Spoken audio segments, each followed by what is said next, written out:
Okay, so, we're doing it, I guess.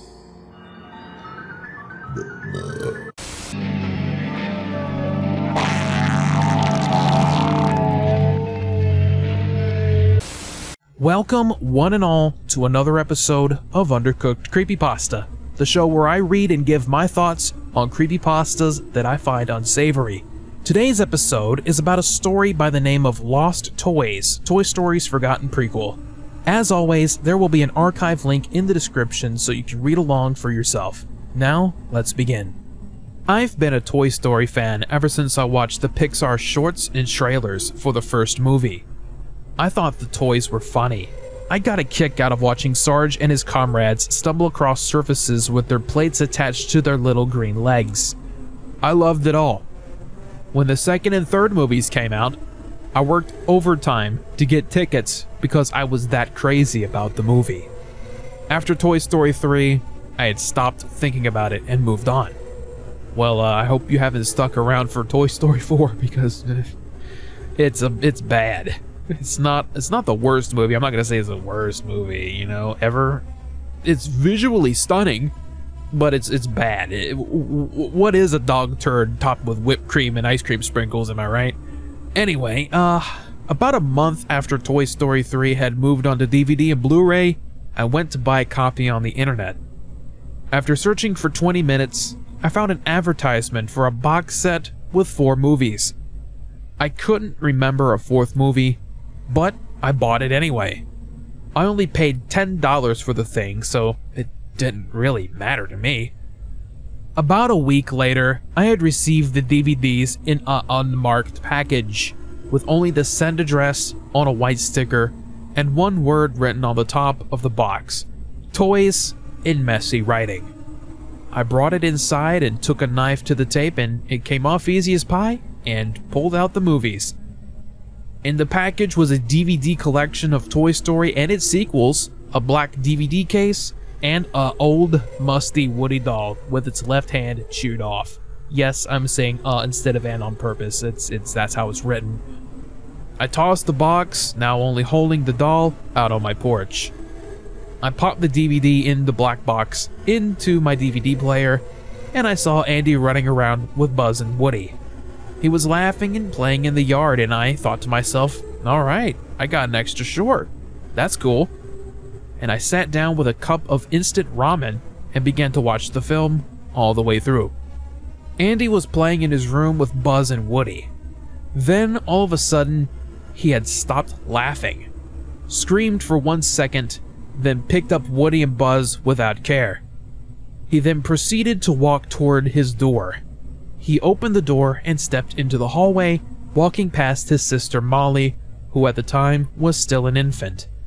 He laughed a playful laugh, then kicked Molly in the stomach. She screamed and Andy just laughed.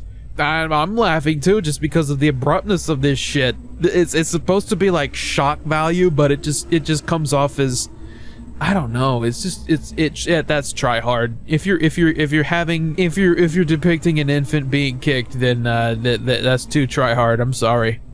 He walked out his front door and walked into a empty lot and threw the toys in the grass and yelled, "You're nothing to me!" Woody and Buzz jolted alive and ran after Andy. Then, as they crossed the road, both of them got hit by a passing car, pushing them farther from Andy's home than before. Woody screamed at Buzz, and then they both started crying.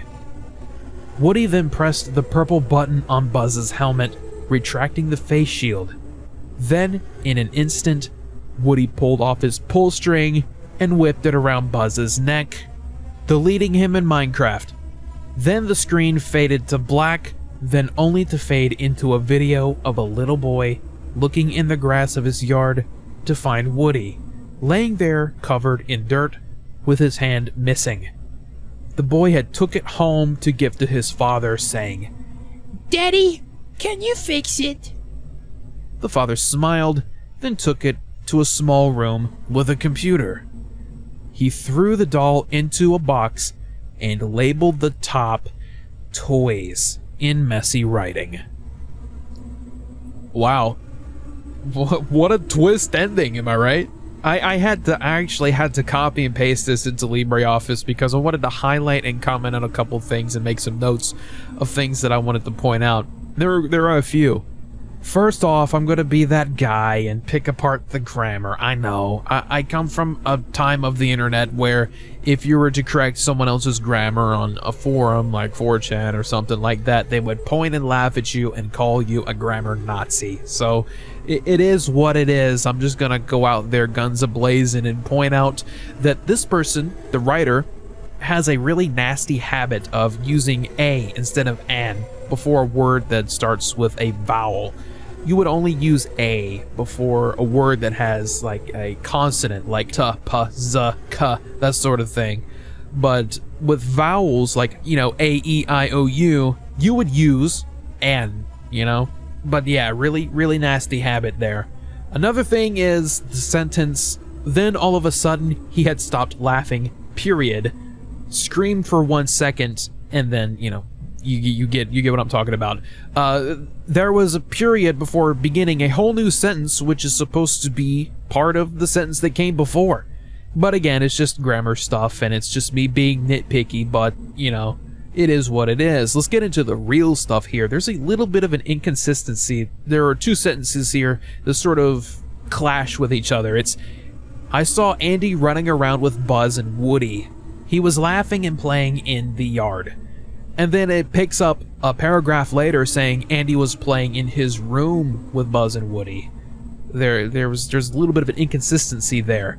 I don't know if the writer intended this to be sort of part of like a montage before getting into the shock jock bullshit later on in the story or what, but I'm just chalking that up to a bit of an inconsistency. I'm just gonna go ahead and say it.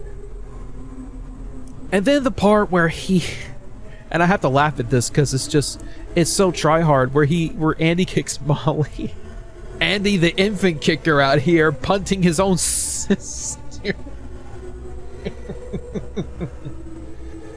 Why? Why was this included? Other than like just being really try-hard and shock jockey, trying to get a cheap shock out of the reader. Not to mention the part later on, a couple paragraphs later, where Woody pulls off his pull string and then chokes Buzz to death with it. It's like, why did he do it? Other than just to try and elicit some sort of shock out of the reader. It doesn't make sense. Why would he just snap and do that? Why was Woody screaming at Buzz a couple sentences beforehand anyway? Was he blaming Buzz for Andy snapping? What happened? Why did Andy snap to begin with? None of this makes sense. The whole meat and potatoes of the story is just the writer throwing shit at the wall and seeing what sticks. And really, none of it sticks. It's just a hodgepodge of BS that the writer thought would shock people and just put it together in a Word document. It made no sense. Why did Andy just stop playing with Buzz and Woody, dropping character and then screaming and then doing this effed up shit? You know what I mean? Was he possessed? Did he snap mentally? Was it because his dad is not in his life or something? What is going on? Because there are fan theories galore about what happened to Andy's dad and stuff like that. Wait, what direction was this going in? It ultimately ended up in nothing except what I wanted to get into next, this cheesy twist ending here. Woody, the actual Woody, the doll from Toy Story, the one, got his hand chewed off by a dog or some shit, got thrown into a box labeled toys and messy writing, and then our MC, our main character, got a hold of it. So, what is there to get out of this except, oh, damn it, Chris Chan was right, the dimensional merge is real. Fuck me. But in all seriousness, that twist ending is just bad. It's bad. Anyway, with all that out of the way, I'm going to drop Lost Toys, Toy Story's Forgotten Prequel into the shitometer. I'm gonna give it a 4 out of 5 dog shits.